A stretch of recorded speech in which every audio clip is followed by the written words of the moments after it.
Bruno, quelques dossiers à la volée là. Mikotadze à l'Ajax. Vrai bon coup de l'Ajax ou c'est assez étrange que personne en France ne soit intéressé à lui. J'ai dit ça hier, mais j'ai un peu abusé parce que si réellement il est vendu 20 millions, en France, il n'y a plus de clubs qui mettent ça. Il est vendu 16 plus les bonus. Quoi. Ouais, mais en Donc, France, c'est un France, très qui met bon ça montant. Personne ne met ça. Pour un très bon joueur, soit. Le problème, c'est qu'à Ajax, il est arrivé que par la volonté d'un seul homme, Sven Mislintat, qui fait le directeur sportif là-bas. Il n'y a pas de directeur général, il y a une espèce de vacance du pouvoir. Le coach, les scouts du club n'ont pas suivi le joueur, ils ne le connaissent pas. Ah, ça c'est mal barré. Et donc, au niveau je ne serais pas très optimiste sur son temps de jeu dans les semaines qui viennent. Donc, parce qu'a priori, le coach a prévu de faire jouer Brobé en numéro 9, qui est un mec costaud, quoi, un axial. Et donc, dans son système, il n'y aurait pas vraiment de place pour Mikotadze, sauf s'il en manque un. À Marseille, Barno Meïté, le Lorientais, veut venir à Marseille, mais tout dépend de Isaac Touré, qui apparemment n'est pas très chaud pour aller à Lorient. Donc l'échange qu'on évoque depuis quelques jours, là, pour l'instant, est un peu en stand-by. Ton avis sur le mercato marseillais ? Longoria dit que c'est son moment préféré. On dit que c'est peut-être son moment préféré. Après, pour acheter, il est relativement bon, mais c'est assez facile d'acheter. Oui. Par contre, pour revendre, c'est sans doute moins performant parce que. Mais est-ce qu'il prend des joueurs qui sont facilement revendables ? Après, le truc, c'est ça. Pour bien revendre, il faut bien acheter.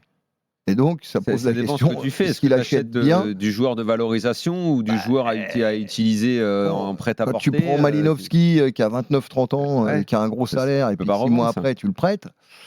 C'est pas une réussite majeure, quoi. Enfin, des joueurs comme ça. Donc, ils prennent des bons joueurs, globalement, des joueurs qui ont un CV, mais qui, en général, aussi ont des salaires assez coquets. Et un âge avancé. Et pas des jeunes, effectivement. Après, bon, c'est vrai que c'est toujours un risque de prendre des jeunes à l'OM parce que l'environnement n'est quand même pas facile. Et pour s'imposer, il faut être costaud. Mais en tout cas, on ne peut être que entre guillemets, déçu des ventes qu'ils parviennent à faire, quoi. Donc c'est un bon acheteur, mais pas forcément un bon vendeur, quoi, pour schématiser. Ouais, non, il compose son équipe, mais il n'est pas nécessairement dans cette dimension spéculative. Alors sans doute, il aimerait. Je pense qu'il aimerait pouvoir mieux revendre ses joueurs. Mais bon, déjà, qu'il fasse une bonne équipe à l'OM. Moi, ce que je vois avec Pablo, c'est que, et par rapport à il y a quelques années, le stade est plein à tous les matchs. Donc c'est déjà un signe. Que ça soit il a réveillé le club. Tudor, Marcelino, Sampaoli, le stade, le Vélodrome est plein. Donc c'est quand même un signe. Un mot du mercato rennais maintenant, parce qu'on apprend ce soir que l'Anglais, le défenseur français, qui pourrait aussi aller à Séville, il y a plusieurs clubs qui s'intéressent à lui, intéresse Rennes. Rennes cherche un défenseur central. On parle aussi d'un joueur turc. Je ne sais pas si Florent, toi qui pour connecter au Stade Rennais. Non, mais ce qu'il faut voir, c'est d'abord il y a aussi le départ de Théâtre qui est dans les tuyaux. Et ça, c'est important parce que David Louis Breton. Ouais.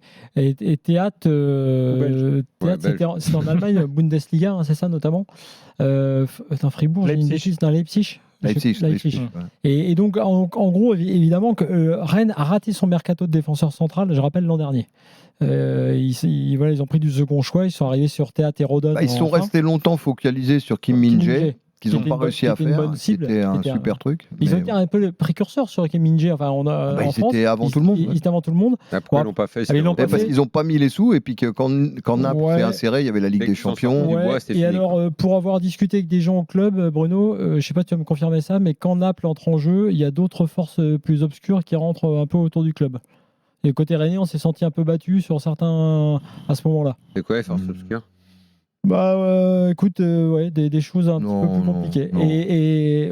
Bref, sur l'an dernier, le dossier défenseur central, ça a été raté dans le sens où ils les ont eu tard et ils ont été un peu contraints de prendre Rodon. Donc Rodon est reparti très bien. Théâtre s'est imposé dans le caractère, même si c'est pas toujours parfait, mais il s'est imposé comme titulaire. Maintenant, s'ils ont une belle offre, ils vont vendre Théâtre. Et là, ils se retrouvent effectivement avec beaucoup de jeunes. Derrière, c'est Omari, c'était Christopher Wu là, qui jouait titulaire. Donc, de toute façon, dans ce poste, Bélocian qui est déjà pensé comme deuxième latéral. Donc, il effectivement peut jouer dans l'axe. Donc évidemment, ils ont un besoin à ce poste-là. Ils ont un besoin. Sauf que comme l'an dernier, ils se retrouvent en fin de mercato à devoir Jacquet pister. aussi, qui est un bon joueur. Ouais, Jacquet, mais il est encore, c'est encore jeune. Et donc tu as effectivement la piste. On a aussi parlé du Colombien de Tottenham. Je sais pas ce que tu en penses. Davinson Sanchez. Donc voilà, mais l'anglais serait sans doute la meilleure piste.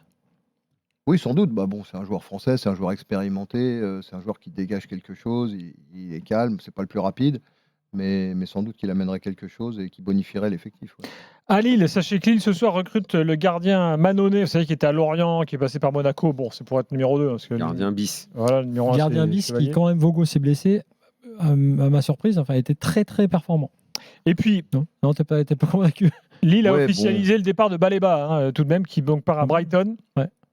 27 millions d'euros plus 3 millions de bonus. Pour un gars qui a joué 10 matchs en Ligue 1. Et qui est sorti des brasseries du Cameroun et qu'ils ont dû payer 450 brasserie du Cameroun, c'est un club de foot. Parce que quand tu dis il est sorti des brasseries du Cameroun, il n'est pas sorti du bidon à bière. Non, il est sorti de l'école des brasseries du Cameroun. Et donc, ils ont dû le payer aux environs de 500 000 euros. Ça fait une belle culbute, quoi. Qu'on boit de la bière au Cameroun.